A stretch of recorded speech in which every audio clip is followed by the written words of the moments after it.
اللہ کریم نے فرمایا بندہ مومن جان لے اگر میں تجھے ایک مشکل دوں گا تو میں تجھے کتنی آسانیاں، چلے سارے بول دیں کتنی جی، کتنی اللہ تعالیٰ آسانیاں دے گا؟ 2 آسانیاں۔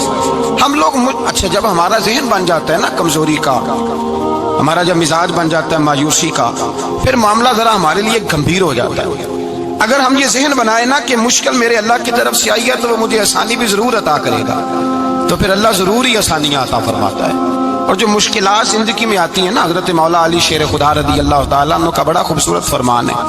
حضرت علی فرماتے ہیں جب تجھے مشکل آتی ہے تو وہ تجھے رب کا پتہ بتانے آتی ہے، وہ تجھے اللہ کا پتہ بتاتی ہے، اس لیے کہ جب تو سارے اسباب کر لیتا ہے، جو ضرورت ہوتی ہے پوری کرتا ہے، تندرست ہو کے وہ کام کرتا ہے، پھر بھی کام نہیں ہوتا تو اس کا مطلب ہے کرنے والا تو نہیں، کرنے والا کوئی اور ہے جو کام کرنے والا کوئی اور ہے۔ تو عزیز بھائی یاد رکھیں ہر مشکل کے ساتھ اللہ نے آسانی رکھی ہوتی ہے۔ اگر اللہ تبارک و تعالیٰ بیماری عطا کرے تو اس کے ساتھ اللہ پھر جو تندرستی دیتا ہے وہ بھی بڑی اعلیٰ عطا فرماتا ہے۔ اگر اللہ کبھی غربت دے تو پھر اس کے بعد جو اللہ تعالیٰ آسانی دیتا ہے وہ بھی بڑی اعلیٰ عطا فرماتا ہے۔ اگر کہیں سے آپ کو دکھ ملتے ہیں تو پھر جب سکھوں کا وقت آتا ہے تو پھر گنے نہیں جاتے۔ یاد رکھیں مشکلات کے پہلو میں آسانیاں ہوتی ہیں، اور جس آدمی کو مشکل آتی نہیں، میرے نبی کریم سید عالم صلی اللہ علیہ وسلم نے فرمایا مومن کو جو مشکل بھی آتی ہے اللہ اس کی برکت سے اس کے گناہوں کو معاف فرما دیتا ہے، اللہ اس کی برکت سے اس کے گناہوں کو معاف کرتا ہے، یہاں تک کہ حضور نے فرمایا میرے مومن کو کانٹا بھی چبھے تو اللہ تعالیٰ اس کی مشکل کو آسان فرما دیتا ہے۔ 2 بزرگ بیٹھے تھے، ایک حضرت احمد رحمت اللہ علیہ اور ایک حضرت شرف الدین منیری رحمت اللہ علیہ۔ تو حضرت شرف الدین منیری کہنے لگے کہ دوست اصل میں وہ ہوتا ہے جو دوست کی طرف سے آنے والی تکلیف پر صبر کرے، جو اللہ کی طرف سے آنے والی تکلیف پہ صبر کرے وہ اللہ کا محبوب ہوتا ہے۔ تو حضرت احمد فرمانے لگے نہیں مجھے تیری بات کی سمجھ کوئی نہیں آئی، صبر کرے وہ اللہ کا دوست ہے، مصیبت پہ صبر کرے۔ تو کہا جناب پھر اگر نہیں سمجھ آئی تو آپ بتا دیں اللہ کا دوست کون ہے؟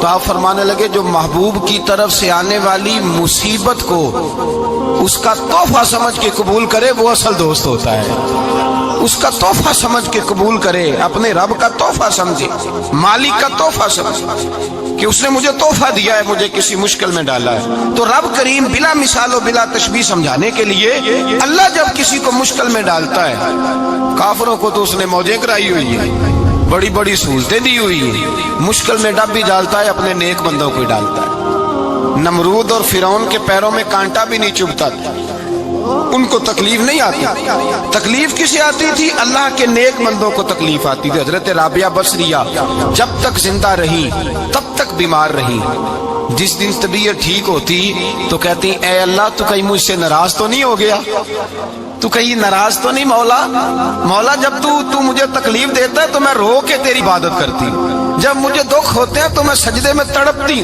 اور خدا بندہ اب تو میں سکھی ہوں، موج میں ہوں، مجھے رونا ہی نہیں آ رہا، تو خدا بندہ تو کہیں ناراض تو نہیں ہو گیا مجھ سے؟ دکھ تو اچھے ہوتے ہیں، دکھ تو پیارے ہوتے ہیں، اور دکھوں کے بعد جو اللہ آسانی دیتا ہے اس آسانی کا پھر کیا ہی کہنا۔ اس حضرت ایوب علی نبینا علیہ الصلوۃ والسلام بیمار رہے، 60 سال اللہ نے تندرستی دی۔ کتنے سال بولے؟ 60 سال، ذرا غور کرنا بات پر، 60 سال علیل رہے، پھر بیمار ہو گئے، 18 سال ہو گئے بیمار ہوئے۔ زوجہ کہنے لگی دعا کر لیں آپ کو اللہ صحت دے دے۔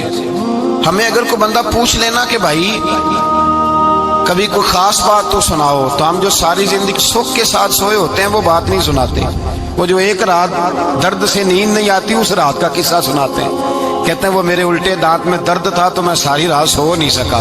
او بھائی جو ساری زندگی سویا ہے اس کا تو ذکر نہیں کر رہا، اور ایک رات جو تجھے نیند نہیں آ رہی، کسی سے پوچھا جائے، ڈاکٹر کہتے ہیں 360 ہڈیاں ہوتی ہیں وجود میں، کسی سے پوچھا جائے نا تیرا کیا حال ہے تو 359 ہڈیوں کا ذکر نہیں کرتا، جس گھٹنے میں درد ہے اس کا ذکر کرتا ہے، کہتا ہے یہ گھٹنے میں بڑی درد ہے۔ او بھائی باقی 359 ٹھیک ہے نا، ان کی بھی تو کوئی بات سنانا۔ حضرت رابعہ بصریہ رحمت اللہ علیہ کے پڑوس میں ایک نوجوان رہتا تھا، آپ کے پڑوس میں، تو وہ جب جو محلے میں بچے رہتے ہیں نا گاؤں میں ان کا پتہ ہوتا ہے، پڑوسی تھا تو 34-35 سال نوجوان کی عمر ہو گئی، کبھی بیمار نہیں ہوا۔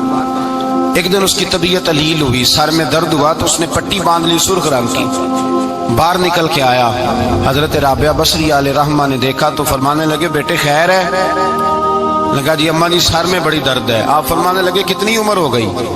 کہنے لگا 34-35 سال۔ فرمانے لگے پہلے تو کبھی درد نہیں نہ ہوئی؟ کہنی اماں جی آج ہی ہوئی ہے۔ تو آپ فرمانے لگے 34 سال اللہ نے صحت دی ہے، تو نے شکر کی ایک پٹی بھی نہیں باندھی، پر آج درد ہوئی ہے تو شکوے کی پٹی تو نے فوراً ہی باندھ لی ہے، کوئی شکر کی پٹی بھی باندھنی چاہیے۔ حضرت ایوب 18 سال بیمار رہے، زوجہ کہنے لگی دعا کر لو، تو آپ فرمانے لگے بی بی سے کہ صحت کتنی دیر رہی؟ اس نے کہا 60 سال۔ تو آپ فرمانے لگے ذرا بیماری کو بھی 60 سال گزر لینے دو، پھر دعا بھی کر لیں گے۔ یہ دعا کی اللہ، یہ لفظ کہے اللہ نے صحت دے دی، تندرستی آ گئی۔ ایک دن گھر میں بیٹھے بیٹھے زوجہ کہنے لگی کہ ایوب یہ بتاؤ دکھ اچھے کہ سکھ؟ آپ فرمانے لگے سارے دن ہی اللہ کے ہیں، پر دکھ بڑے اچھے تھے۔ مجھ سے پوچھو تو دکھ بڑے اچھے تھے۔ کہا کس طرح؟ تو حضرت ایوب فرمانے لگے جب میں بیمار تھا تو 24 گھنٹے میں ایک دفعہ میرا رب میرا حال پوچھا کرتا تھا، ایک دفعہ میرا اللہ پوچھتا تھا ایوب تیرا حال کیا ہے؟ فرماتے ہیں 12 گھنٹے تو لذت ہی رہتی تھی کہ میرے رب نے میرا حال پوچھ لیا، اور اگلے 12 گھنٹے میں انتظار کرتا تھا مالک حال دوبارہ کب پوچھے گا۔ فرمانے لگے اب صحت تو ہو گئی ہے، پر اب میرا رب میرا حال تو نہیں نہ پوچھتا۔ بھائی مشکلات جو ہوتی ہیں وہ تو تجھے سجا دیتی ہیں، سوار دیتی ہیں، تجھے یاد آتا ہے کوئی اپنا۔ جب تجھے درد ہوتی ہے نا، تکلیف ہوتی ہے، پھر تیرا دل کرتا ہے کوئی کندھا ملے جہاں میں سر رکھ کے رہوں۔ پھر اسی لیے تو کسی درویش سے کسی نے پوچھا تھا اپنا کون ہوتا ہے؟ تو کہا جو تجھے دکھ کے وقت یاد آئے وہ تیرا اپنا ہے، جو تجھے عین آزمائش کے وقت یاد آئے اور تجھے اس کا نمبر فوراً تیرے موبائل پہ چلنے لگے وہ تیرا اپنا سجن ہے، جس کو تو دکھ کے وقت یاد کرے۔ تو بھائی مشکلات کے بعد جو اللہ آسانی دیتا ہے، حضرت ابراہیم کو آگ میں بھی پھینکا گیا، حضرت ابراہیم علیہ السلام کو ستایا بھی گیا، نکالا بھی گیا، لیکن جب ان مشکلات سے گزرے تو میرا رب فرماتا ہے وَإِذِ ابْتَلَىٰ إِبْرَاهِيمَ رَبُّهُ بِكَلِمَاتٍ فَأَتَمَّهُنَّ قَالَ إِنِّي جَاعِلُكَ لِلنَّاسِ إِمَامًا۔ کہا جب ابراہیم پورے اترے تو پھر ہم نے انہیں امام بنا دیا۔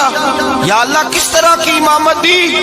فرمایا میں نے اتنی اعلیٰ شان عطا کی ہے کہ اپنے لاڈلے رسول کو جناب ابراہیم کی نسل میں پیدا فرما دیا ہے، میں نے مصطفیٰ کو ان کی نسل میں پیدا کر دیا، قیامت تک کے لیے ان کا وقار بڑھا دیا۔ اللہم صلی علی محمد وعلی آل محمد کما صلیت علی ابراہیم وعلی آل ابراہیم، ان کی عظمت بڑھا دی، اس لیے کہ جب وہ آزمائش سے گزر کر کے آئے پھر جو آسانی دی۔ میرے نبی پاک صلی اللہ علیہ وسلم نے دین ابراہیمی کی بہت ساری چیزوں کو رکھا، کہا میں ملت ابراہیمی پہ ہوں۔ جب کوئی مشکلات کو عبور کر کے آتا ہے، جب کوئی تکلیفیں سہ کر کے آتا ہے، اس کے لیے جو اجر ہوتا ہے، اس کے لیے جو پھر اللہ کتنی ذرا بڑی توجہ کیجئے گا۔ لوگ سمجھتے ہیں فلاں آدمی مشکل میں ہے تو شاید مشکل میں ہی رہے گا، فلاں آزمائش میں ہے تو شاید آج میرا اللہ فرماتا ہے ایک مشکل دے کے میں 2 آسانیاں بھی دوں گا۔ تم مشکل دیکھ رہے ہو، مشکل نہ دیکھو، وہ جو اس کو بعد میں آسانی آنے والی ہے، اور ڈبل جو میں اس پر نعمت کرنے والا ہوں اس کو دیکھو۔ حضرت یوسف کو بھائیوں نے کنویں میں ڈال دیا تھا، اور جب کنویں سے نکلے تو مصر کے بازاروں میں بکے، اور پھر زلیخا نے الزام لگایا تو حالات بگڑ گئے، حضرت یوسف کو جیل جانا پڑا۔ کتنی کٹھن زندگی تھی، لیکن میرے مالک کو کچھ اور ہی منظور تھا۔ کنویں میں گرنے والے، بازار میں بکنے والے، جیل میں جانے والے، الزام لینے والے جناب یوسف کو رب کریم نے اسی مصر کا بادشاہ بنا دیا، اللہ پاک نے اسی مصر کا حکمران بنا دیا۔ یاری تیری سونا پر ازمیشاں تیریاں اگ، اے سونا پرکھیا جاوندا ہی پہلو نال اگاں دے لگ، اس کے لیے تھوڑا سا جتن کرنا پڑا۔